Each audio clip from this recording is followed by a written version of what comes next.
It's almost symbolic.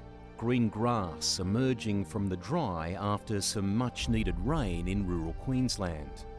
The cotton town of St George is enjoying a moment of autumnal optimism.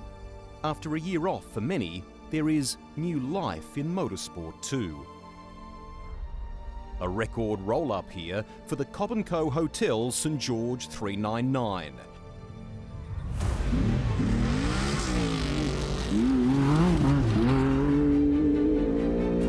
Get ready to carve it up. Round one of the BF Goodrich Motorsport Australia Off-Road Championship.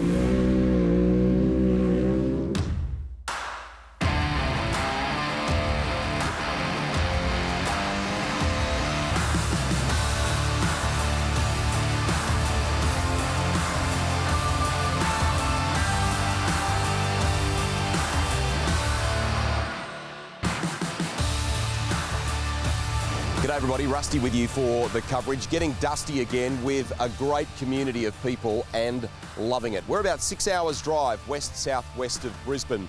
Overnight rain has cleared for what should be a magic weekend of racing. The Bureau says we can expect highs of 28 degrees and partly cloudy conditions. Weeks of work have gone into making this what should be a cracking start to the 2021 season. 5 events have been scheduled this year, with the legendary Tatsvink Desert Race in June, wheels already in motion for Love Day in late July, the iconic Rainbow a month later, and what a way to wrap it all up in Kalgoorlie.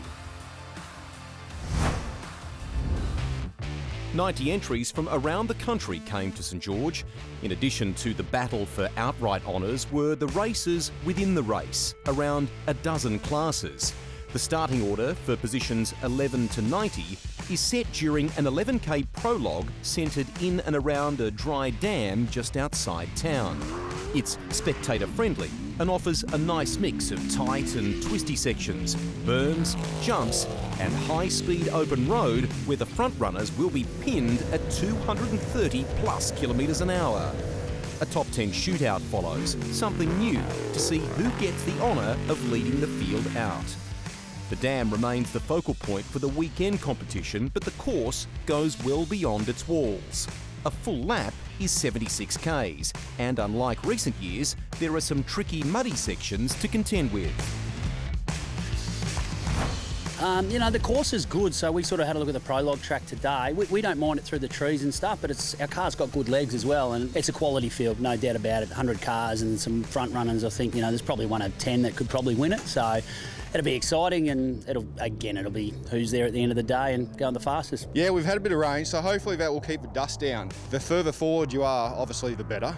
If there's dust out there, it settles in between the trees, and especially when they haven't got much wind, you'll hit a dust spot in the trees and it'll just be like a blackout. You can't see anything. And I hear there's a fair bit of water in certain parts, so it'll be interesting.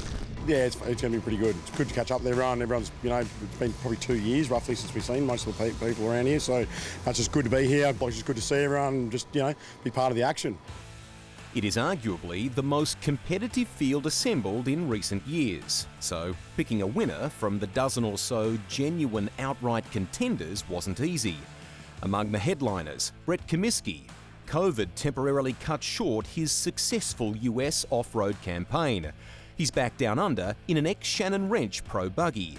Josh Howells made the Fink podium in 2019 and is now quietly eyeing the top step. Greg Gartner and Bo Robinson are also chasing silverware and will wow the crowds in their awesome trophy trucks.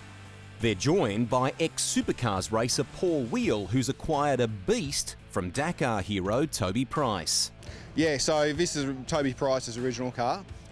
So it's had a few issues before at Fink. It's been very quick, but it hasn't finished. So hopefully we can change that. A popular win by Shane Elphinstone in Kalgoorlie last year was the impetus for his full championship campaign. There's a number of pro-light buggies that could shake things up, and the same could be said among the side-by-side turbos. Carrying the number 1 plate, Mark Burrows after claiming the crown with son Matt in 2019. Savvy racers, renowned for consistency. 241, that's as far as that's as well I've seen. They're pretty close in this sport. 2020 hasn't changed that. Prologue was a bit more serious and gave an idea of form. Limited recent running meant some eased back in, others bursting with adrenaline.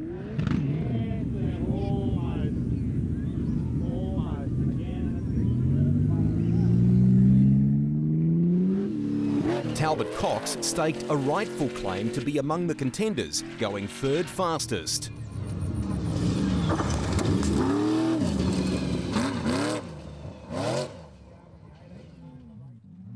Josh Howells was flying, banking the quickest time, 6 minutes 52.6. There were some surprises among those who failed to make the top 10. 2007 champion Hayden Bentley ended up 15th. And the runner-up in 2018, Toby Waitley, 20th. By contrast, Kai Floyd turned heads, grabbing the final shootout spot in a side-by-side.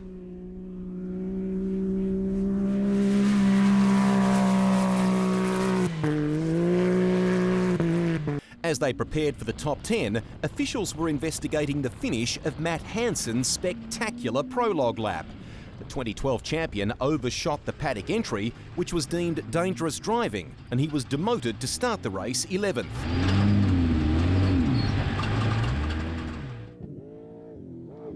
Cox turned another impressive lap, second fastest. But Howells dug deep, going even quicker than Prologue. He was the only driver to go sub 7 minutes, and it guaranteed he would start first car on the road for Section 1. The teams didn't know the shootout results straight away. That announcement reserved for a gathering at the local Cobb & Co hotel back in town. It underscored just how competitive this event was going to be. Yeah, it's a bonus, but it's good to be out the front and a bit of clear air, being in the dust this weekend, so yeah, happy about it. Queensland is good to go for your next family holiday or weekend adventure. Experience the hospitality, take in the wonderful fresh produce, choose your own adventure, and take in natural wonders like the granite outcrops and boulders of the stunning Girraween National Park in the Darling Downs region.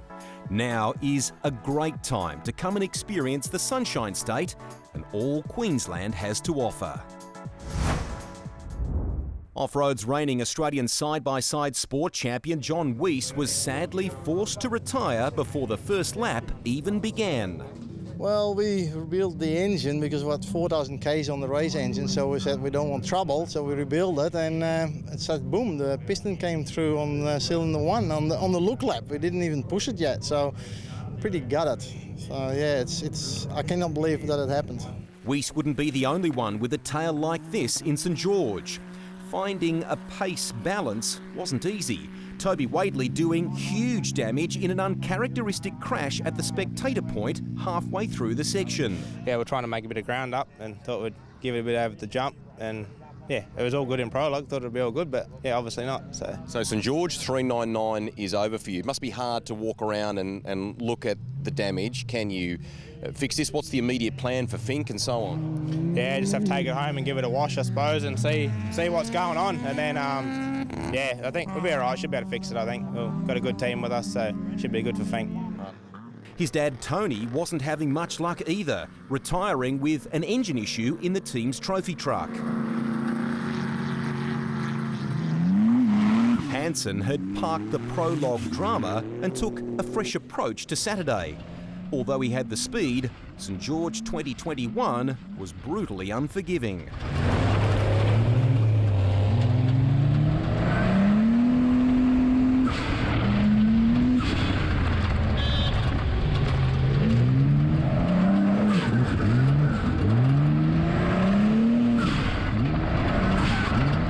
Up front, his pro buggy rivals were duking it out. Josh Howells held top spot.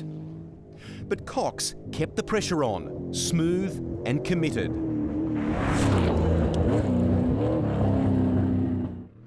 The trophy trucks threatened outright honours too. Robinson attacking from the get-go.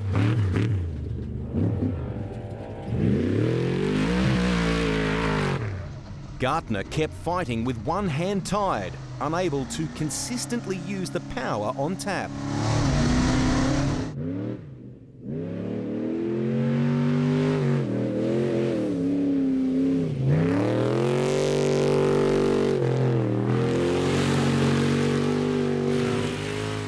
Team Evans was now relying on Jackson in side-by-side turbo. Dad Simon, a four-time Australian rally champion, was out of round one. Well, we had a great prologue, and yeah, obviously today we just going fantastic. I think we got about to the 76k mark just here on the first lap, and car has lost power. So we've worked out she's dropped the valve, and clearly must have been getting a bit hot. So. Okay. Yeah, look, it's tough out there. We caught a few cars and they fairly covered us in some crap. So, but look, we were having a great run. The Polaris was magnificent. So, speed's there. We just got to put it all together. From one off-road family to another, this weekend Jason Richards is giving his daughter Charlotte the chance to ride with him.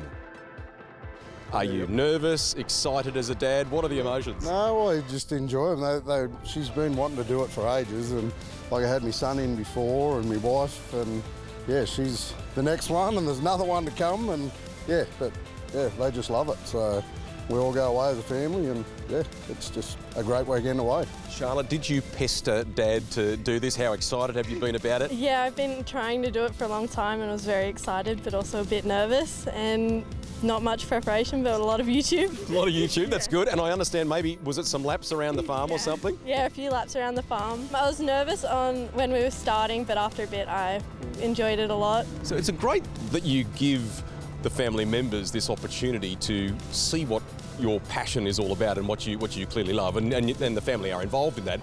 But do you now have to choose about who's going to sit beside you, or what happens? Yeah, I don't know how that's going to work out really, but might just have to go in a rotation or something, I'm not sure. It's a great thing to step up at such a young age and yep. to experience this. How did she go? Oh yeah, no, she went great. We had a little incident in the top 10 shootout and overcooked this big jump. Other than that, she was great. She just called the corners and yeah. Called the gates when there was gates, narrow gates, and yeah, but all good. Yeah, I'm very happy with how I went. I made a few mistakes, but I think I went all right. Well, it can't have been too bad looking at the result, really. Yeah, no, we had a good run. We lost a bit of time on the lap 4. We had broke the steering wheel and that, but yeah, other than that, we had a good run, really. Generally, it's a test of family ties, but the Richards pairing were in a groove and making a real impression on the top 10. Howells was the man at the end of Section 1, incredibly with an advantage of almost a minute and a half to Cox. Wheel and Elphinstone continue making ground, and look how close that battle is with Spokes and Burrows. We've got the throttle working really well now, and the truck's behaving really nicely, and as the track grooves out, the trucks always come on a little better. So yeah, we're having a good time. Car had a little bit of bodywork flailing off it when it came past us here, but man, it was fast. Good start. Yeah, we had a good run. It was good. Good to get some good points for the first section, you know. A lot different the other time we were here, so no, it's all good. After a closer look, Toby Waitley and his crew decided to try and repair his side-by-side. Working into the early hours of the morning, conscious of the need to salvage any points they could. It needed to survive the biggest day yet. 3 laps, 228 Ks. In a gritty drive, Toby clawed his way to 31st. Meantime, Talbot Cox peeled into the paddock early. A huge blow for his podium chances. Yeah, just started losing brakes about halfway through and thought we'd be able to get in, but we completely lost them in the windy section, so we pulled up. Thought it might have been something simple. It wasn't, so we came into the pits. We'll try and get it fixed. With his Section 1 issues sorted, Gartner went for it.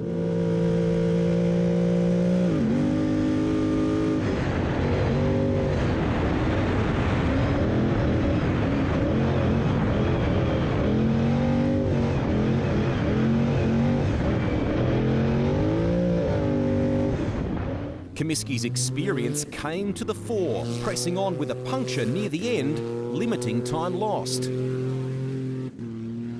Like the Richards team, another Pro-Light buggy shook up the top 10. Michael Spokes climbing from 8th to 4th.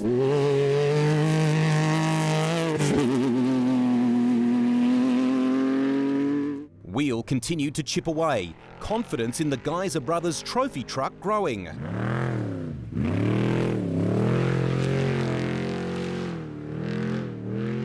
Then Glenn Brinkman and WRC co-driver Dale Moscott were reminded of just how tricky the muddy sections were.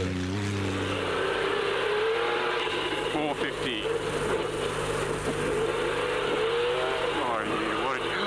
No. Sorry, man. Got to get out. Sorry. Yeah, switched off.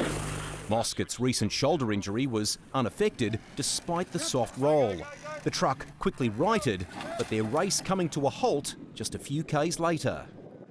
Yeah, I didn't think we were going over. It was just looping around and it just bit at the last minute and it was all over. Did the second rollover of my racing career in 30 years, so pretty happy with that. Howes had driven smartly and preserved a comfortable lead, but it wasn't all smooth sailing for both cars in the Howes Motorsport team. 100 metres before the Baker's dozen, I was in third, went to shift to fourth, and it just sort of went into limp mode. Not too sure what the cause is yet.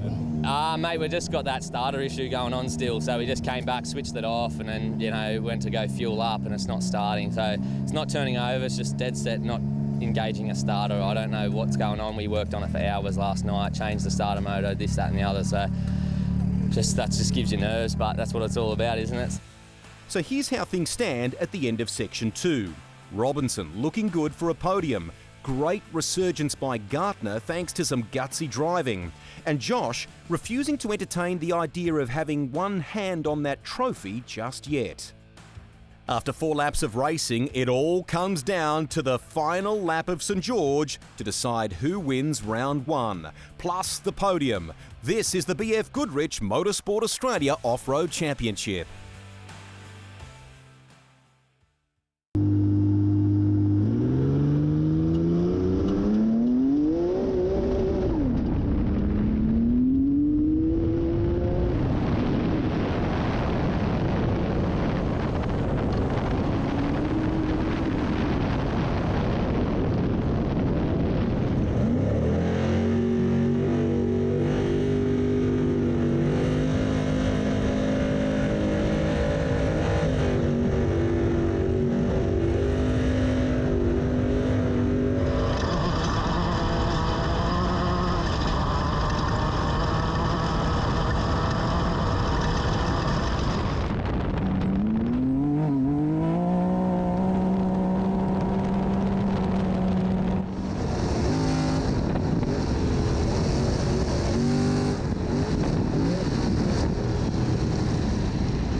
At age 15, most of us are trying just to get our road licence, let alone going to compete in something like this. This is a great opportunity and you're thrilled to be doing it, aren't you? Yeah, it's good. Big thanks to my dad because, not many people get to do this kind of stuff. It's good too having other people my age do this kind of stuff too because there's not any other sport like this. So what was the objective when you said, righto, we're going to tackle St George 399? Was it just about knowing how good the field was, just trying to get to the finish, or you wanted to make a bit of an impression?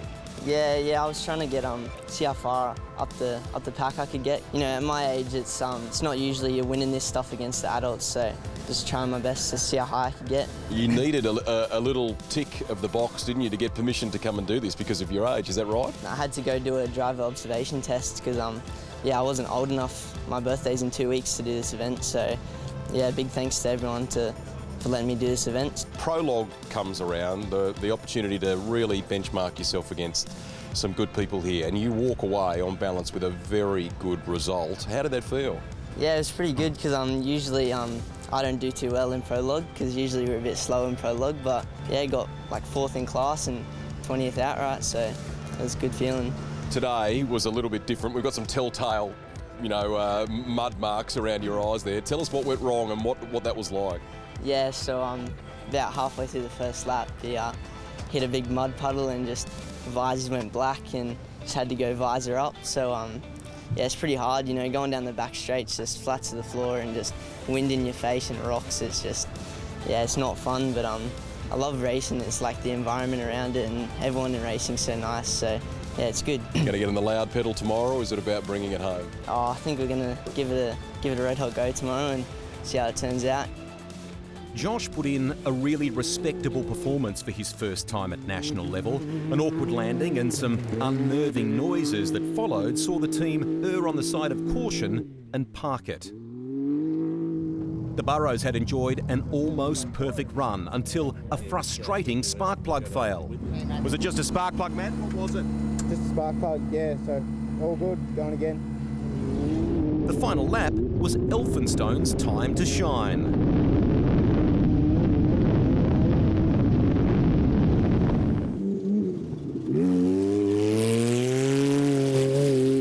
He won the final section while Comiskey claimed fourth, the Fink prep coming together nicely. This year, the signature Baker's Dozen is run in the opposite direction. The trademark motocross-style whoops appear a little gentler, not as tall as years gone by. So that means competitors are attacking them at faster speeds, using more constant throttle and allowing the suspension to soak up to do all the work.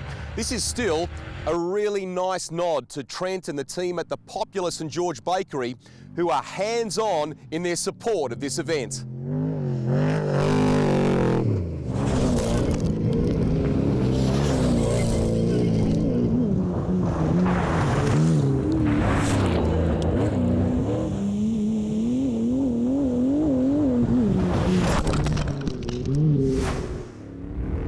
It was an epic fight for the final spot on the podium. A window of opportunity opened when a tree root and a jack failure took Robinson out of the running. A massive blow after a brilliant drive.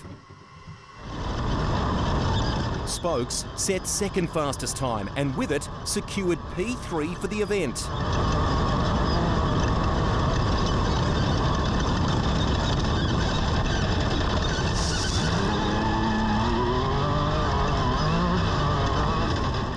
Kai Floyd had a turbo hose issue, while Jeff McNiven ensured the side-by-sides were represented in the top 10.